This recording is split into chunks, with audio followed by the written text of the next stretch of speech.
Kristo mu gihugu cy'u Rwanda, ndetse yari incamake. Inama y'abaminisitiri yateraniye kuri uyu wa mbere tariki ya 9 Kamena umwaka wa 2025 yongeye gushimangira icyemezo cy'u Rwanda cyo kuva muri uyu muryango w'ubukungu w'ibihugu byo muri Afurika hagati. Perezida w'u Rwanda yavuze ngo n'umuryango bagomba kuwuvamo byanga byakunda kubera yuko uyu muryango wabaye igikoresho cya Kongo. Uyu mahigeze kubera inama yabereye i Paris mu Bufaransa, yandikira uno muryango kugira ngo ajye muri iyo nama yumve ikigamije n'ikitekereza. Banga kumwandikira babajije impamvu, banga kumusubiza, kandi murabizi yuko u Rwanda rwanga agasuzuguro. Niyo mpamvu umusaza yafashe icyemezo cyo kuva muri uno muryango ndetse yivuye inyuma. Nakundi gushidikanya guhari, uyu muryango twawuvuyemo, ndetse ubu ngubu natwe bazasigara batwirukankaho cyangwa batwishakira. Nta mpamvu yo kwinginga umuntu.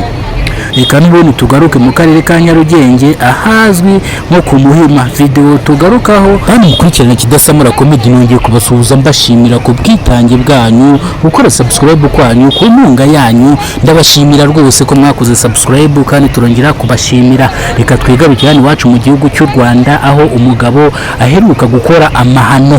Iyi nkuru ngiye kubasomera muyumve neza mwitonze kandi mukuremo isomo. Umugabo uheruka kwica umugore we yafashwe na polisi y'u Rwanda, yatawe muri yombi. Mvuga ngo yataye muri yombi, wumve ko bamutaye mu gashu ndetse bamufashe igihe kinini yari amaze yitsimba. Ukuvuga ngo uyu mugabo yafashwe k'uyu munsi tariki 22 z'ukwezi kwa gatandatu mwaka 2025. Uyu mugabo ashinzwe kwica umugore wiwe, akamwica nta kindi agendeyeho, ari ukubera gusa amusanganye ibifuti cyangwa ibikosa. Uyu mugore ubwo bamwicaga urupfu rubi rw'agashinyaguro, bamuteraguye ibyuma mu nda, barangije amukata n'ingoto, arangije mutera icyuma mu mutwe. Uyu mugore yishurwa agashinyaguro, niyo mpamvu n'umugabo yatawe muri yombi.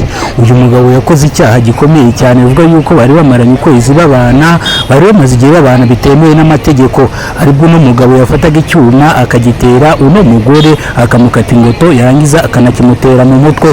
Bivuga ko ari ubwicanyi, kwica, ndetse icyaha cyo kwicwa gihanishwa imyaka igera kuri 25 iyo ari ukwica wabigambiriye. Ubundi bari imyaka igera nko kuri 28, ariko bigatangazwa yuko uyu mugabo yirwanagaho. Uyu mugore nawe yashaka kumwica, ariko bivugwa yuko uyu mugore arengana, ahubwo no mugabo ari amatakira ngo ye. Uyu mugabo ubwo yatakambaga cyane afashwe na polisi y'u Rwanda, nibwo yavugaga ngo ararengana, ngo nawe ngo yabikoze yitabara. Gute wakora ikintu witabara ugakata umuntu ingoto, ukamukata izosi, wangiza ukaramutera n'icyuma mu mutwe? Nibyo byacanze abantu biranabashobera. Ndetse uyu mugabo yafashwe ariko yajyanwe mu butabera, bamutaye muri yombi rero kugira ngo ahanwe ibyaha yakoze.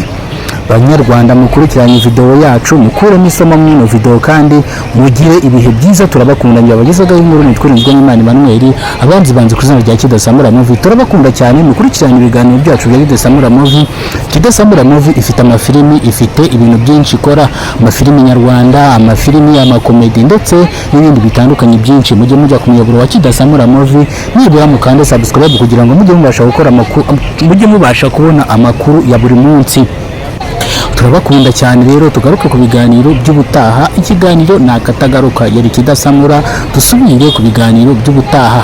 Umuntu ugenda utarakora subscribe kuno muyoboro, nawe niba rugwa mugeze kuno muyoboro Kidasamura Movie, kora subscribe ntacyo witaye, kuko uzajya ubona amakuru meza akugeraho 5 kwa 5.